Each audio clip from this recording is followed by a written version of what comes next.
fue una semana muy movida, donde se advirtió con toda claridad esto de la grieta. Dos posturas prácticamente irreconciliables, donde el gobernador Urtubey, me parece que frente a algo que ya era un hecho ya, que era el tema del veto, que es lo que salió el gobernador Urtubey a decir, bueno, si este proyecto, que además está muy pensado en Buenos Aires y en la realidad de la capital federal, se va a vetar, salgamos con una postura intermedia que verdaderamente tenga un efecto práctico para la gente, porque si en definitiva se veta, a la gente no le va a bajar absolutamente las tarifas y había que dar alguna respuesta. Y a nosotros nos pareció, a los senadores por Salta, nos pareció muy importante la postura del gobernador Urtubey, que plantea dos cosas. Primero, como efecto práctico, el bajar el tema del IVA a la mitad en lo que son las tarifas residenciales, llevar el IVA al 21% en el caso de las pymes, que estaba a 27%, y bajar un poquito más en el caso de la tarifa social. Y después trasladar a Buenos Aires y a la capital federal Edenur, Edesur y AISA. Con toda la razón del mundo, Néstor, vos sabés que con el tema de AISA, por ejemplo, AISA es la empresa que brinda agua. En Capital Federal y en una parte del Gran Buenos Aires. Tiene obras de más de 13.000 millones de pesos que están dentro del presupuesto nacional. Entonces, si nosotros sacamos las obras y si nosotros sacamos el subsidio de estas tres empresas que son nacionales, evidentemente vamos a tener más para repartir, entre comillas, para las provincias. Y por otro lado, Buenos Aires y la capital federal se van a tener que hacer cargo de cuánto sale la prestación de un servicio, que es algo que los porteños no lo han visto hasta ahora. Porque cuando sale la ley de emergencia económica, ¿qué se hace? Se especifica y se congelan las tarifas. Pero se congeló en el Gran Buenos Aires y en la capital federal. En las provincias, porque como hay una parte que es de la tarifa, que es provincial, a nosotros nos iban subiendo paulatinamente las tarifas. Y de ahí la vergüenza, habían tarifas en Buenos Aires de 40 pesos, y no estoy exagerando, 40 pesos de agua. Y que no solo pasa con las tarifas, pasa con el precio de los combustibles también. En sí, Salta estamos pagando el precio del combustible y el transporte. Efectivamente. Que es un tema. Se me ocurre una pregunta, y esto forma parte de mi ignorancia parlamentaria. ¿Hay posibilidades de volver a presentar el proyecto de reducción del IVA o parlamentariamente está cerrado? Lo que ocurre es que cuando se trata un tema durante un año parlamentario no se puede volver a tratar ese mismo tema. Pero ¿qué es lo que pasó? Como la postura del gobernador Urtubey la llevamos los senadores salteños y tenía cierto consenso y demás, pero no prosperó, nosotros vamos a seguir insistiendo en estos dos factores que me parecen sumamente importantes. Además, creo que quizás hubiera sido un muy buen mensaje del presidente de la Nación, que además del veto hubiese acompañado un decreto o una medida donde traslade Edenor, Edesur y AISA a Buenos Aires y a la capital federal, porque me parece que el gobierno nacional también tiene que tomar nota de esto. Es decir, tiene que tomar nota que las tarifas verdaderamente son excesivas, en algunos casos verdaderamente impagables, y hay una preocupación genuina de la gente, no solamente de Buenos Aires o de la capital, sino de todo el país que está preocupado. En el caso de la luz, por ejemplo, a nosotros quizás no nos llegue tanto porque hay parte componente nacional y una parte muy importante del componente provincial. Pero el tema del gas realmente a mí me preocupa. Vos fijate, Néstor, que ese es nacional. Y vos fijate que de un tiempo a esta parte a nosotros los sueldos subieron un 15%, que teóricamente era la meta inflacionaria, sí, que 3 personas modificaron del presupuesto un día después de sancionado el presupuesto. Sí. Yo estaba en Aeroparque cuando vi que... No, de verdad no, eso ya les cuento eso, pero modifican la meta inflacionaria al 15%. Entonces todos los sueldos subían hasta el 15%.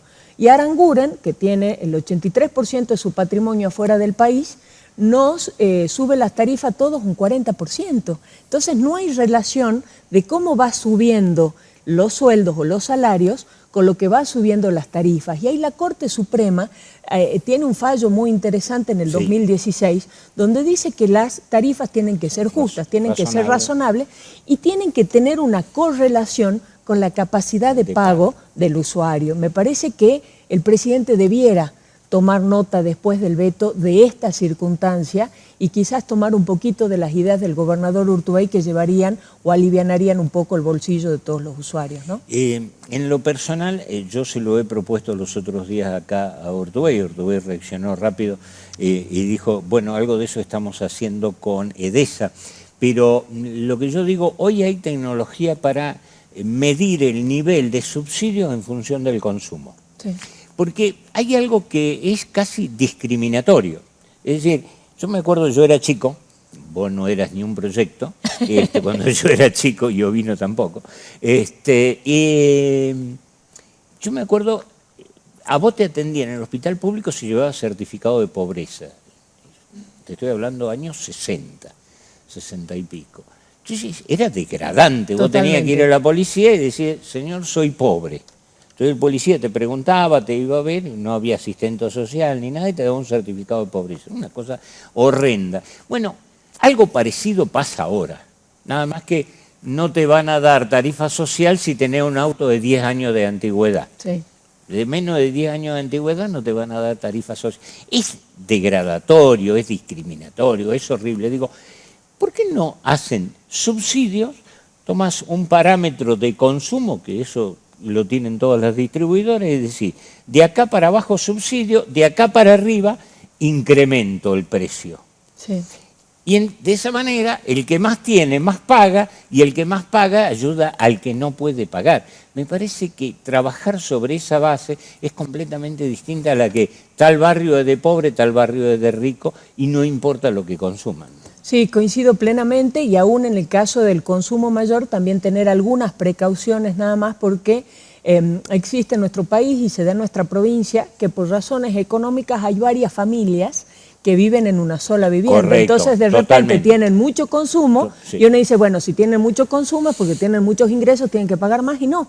Tienen mucho consumo porque un montón de personas viven en una sola vivienda, Bajo un entonces mismo hay que medidor. salvaguardar Totalmente. esa situación, pero sí, me parece que es cierto. Lo que ocurre es que, de verdad, yo creo que hay que estudiar ¿Por de qué una pagamos manera el gas más caro en Salta? exactamente, siendo nosotros incluso provincias productoras de gas y... Mirá, el gobierno anterior, porque esto también lo dije con el gobierno anterior, te ponía un tope de 800 metros cúbicos al año. Entonces, por encima de 800 metros cúbicos no tenía ningún tipo de... ¿Te acordás cuando Sí. venían los subsidios diferenciales?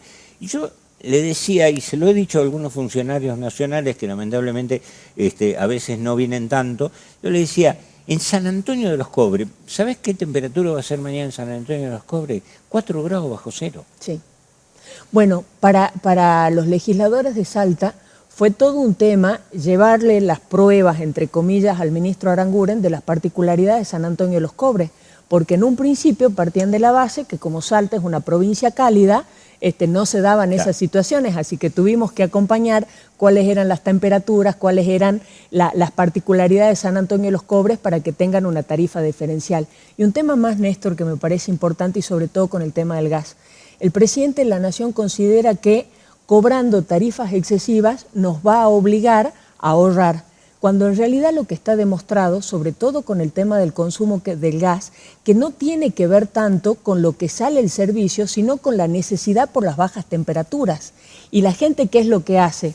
Paga la tarifa o paga el gas y en todo caso o no va al cine o en lugar de comer el asadito del domingo come otra cosa, es decir, se ven afectadas otras áreas del consumo, pero no es que nos vamos a morir del frío para ahorrar gas, porque ese no es el concepto. O se endeuda para pagar la factura. O se endeuda para pagar la factura. Que es horrible. El gobierno nacional propone que vos te endeudes para pagar la factura de hoy, que en el endeudamiento te va a vencer la próxima vez con la factura del mes siguiente. Efectivamente. Entonces vas a tener que... Es una bola de nieve, es una locura. Sí, efectivamente. Es una locura. Y particularmente me parece que en última instancia, con las temperaturas que vienen este año, no se va a poder ahorrar demasiado. Te doy otro dato interesante. El presidente de la Nación, en lo que es una cadena nacional privatizada, esto corre por mi cuenta, no, pero es cierto. Pero es cierto. una cadena nacional privatizada, el presidente de la Nación dice, compren lamparitas LED. Un informe técnico oficial ¿Sabés cuánto incide en el gasto domiciliario del consumo total de electricidad las lámparas? No. El 3%. No, claro, nada. El gran consumo está en el lavarropa, en la heladera, en el calefactor, en el calefón eléctrico, en la cocina eléctrica. Las lámparas son los que menos inciden en el gasto. Es decir, que si te vas a ahorrar un quinto no de pasa consumo, por la es un lamparita. quinto del 3%. Claro. Claro. Es un quinto del 3%.